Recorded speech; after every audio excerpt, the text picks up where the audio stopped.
Now let's look at control charts themselves, how to develop the limits, the lower control limit and the upper control limit.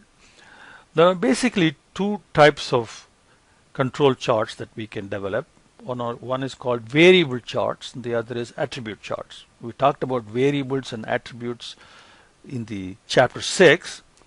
So variables are measurable variables of the product or the process, like in the case of boxes of cereal, the amount of cereal in the boxes.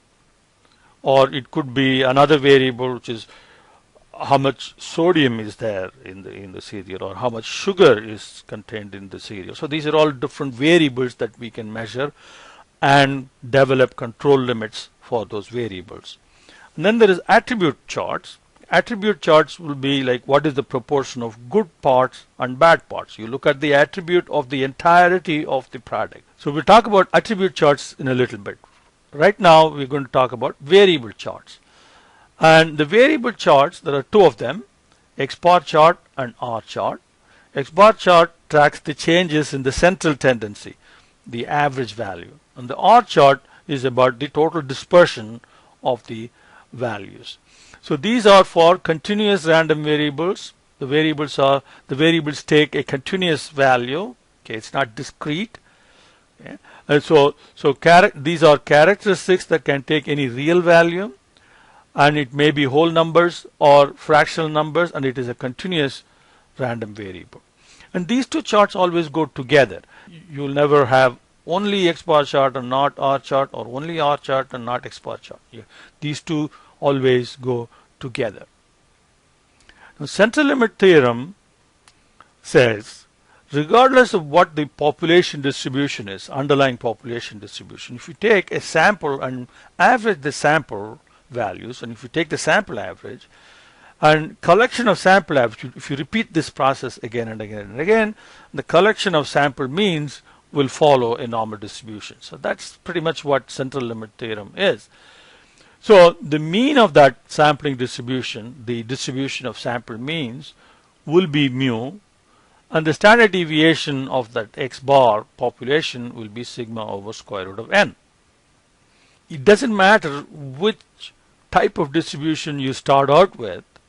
When you take samples and create a sampling distribution, this is the distribution for X bar, it will always have a normal distribution with X double bar at the center and sigma sub X bar, which is sigma over square root of n, as the standard deviation, and 99.73% of all X bars will fall within 3 standard deviation of X bar, and 95.45% will fall within plus or minus 2 standard deviation of X bar. These two numbers have some significance because when we construct the intervals, we will either use 2 standard deviation interval or 3 standard deviation interval, depending upon which of these two percentages we want to use. Typically 99.73% is what will be used by default unless otherwise stated. So sampling distribution has smaller variance. So this is the population distribution. If you compute sampling distribution will have a smaller variance, and that's the reason why we take samples and compute sample means and use that in the process control charts. So what are the steps in creating process control charts? First thing to do is to make sure that the process does not have any assignable causes. It has only natural variability.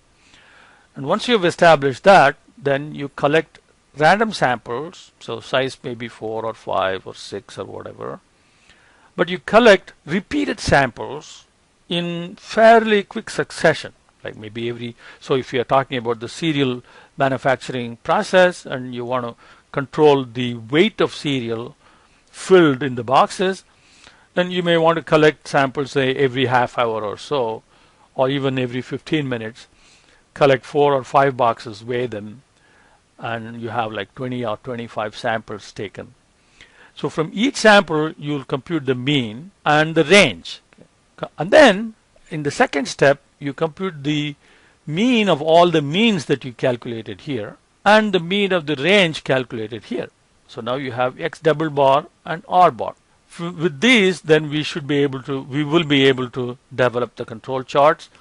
And usually we'll use 99.73% level for the limits. Okay, if the process is not currently stable and in control, then we can either use the desired mean as mu instead of x double bar to calculate the limits, or you have to investigate and make sure that the process is stable, so that you don't need to use the desired value, but you can use the x double bar value at the center as the target value. Now, after developing the limits, then you will graph the sample means and the range on the limits. Prepare two graphs, one graph for x bar and another graph for R chart, x bar chart and R chart, and then see whether the observations that you have graphed, the x bars and the R's, are consistent with process that is in control. So if the starting point was that the process was in control, then you take samples and then you develop your limits. Now you are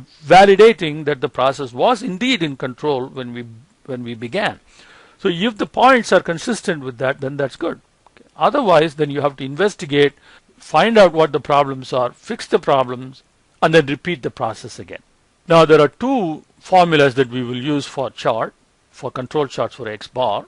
The first case is when we know the value of sigma. Okay. This is not usually available to us, so this formula is kind of an exception. You don't use this formula very often. So, but if you know the value of sigma, in some instances you will have the value provided by the manufacturer of the machine, then you can use this formula. The lower control limit, this looks like a confidence interval, x double bar minus z. Remember, this is where we will use 3 for 99.7% or 94.5%, you'll use 2. But if otherwise, unless otherwise stated, you will assume 99.7% interval and you'll use 3 here. So here is the 99.73, you use z of 3, 95.45, you use z of 2, and the different desired limits, you have different z values from the normal table. So here is the worked out example. So you have every hour, we've taken 9 boxes and averaged them. So each box, what is the weight, divide by 9, you get the average, and you repeat it for the second sample, third sample, and so on. You take the sample averages and average the sample averages. There are 12 of those. So you get 16 ounces for x double bar. So here n is 9. We'll use 99.73% control limit. So z is 3. And now we are assuming that the sigma is given or known from the manufacturer of the machine as 1 ounce. So if sigma is known, then you'll use the formula like that, z times sigma sub x bar. So 16 for x double bar, 3 for z, 1 over square root of 9. 1 is sigma, n is 9. So 1 over square root of 9. So this gives you the lower and the upper limits for control charts. So UCL here stands for upper control limit, LCL stands for lower control limit. Okay, so here is lower control limit, upper control limit, and the target x double bar, and you plot them, and you see that there are 3 points that fall outside the lower and the upper control limits, and therefore we have to say that this process is not in control. It is out of control. So which means you have to investigate what the problem is, identify the problem, and fix it, and repeat the process again. Now if sigma is unknown, and this is the case in most instances, okay, sigma being known is not quite common. That would be a rare instance. This is what will happen most of the time. Then you don't have the sigma, so you have to use R bar in its place, R bar being the mean range. But when you do that, then you have to use a factor called A sub 2, and this A sub 2 comes from a table in your book, table S6.1. So for different sample sizes, you have the factor A sub 2. So for us, sample size was 9, so factor is 0.337. And you also have the factors for R chart. which is D sub 3 and D sub 4, which would be these two numbers respectively. So let's look at the computation. So here we have super cola, and we have X double bar is 12, average range is 25, and sample size is 5. So it's a different problem, it's not the serial problem.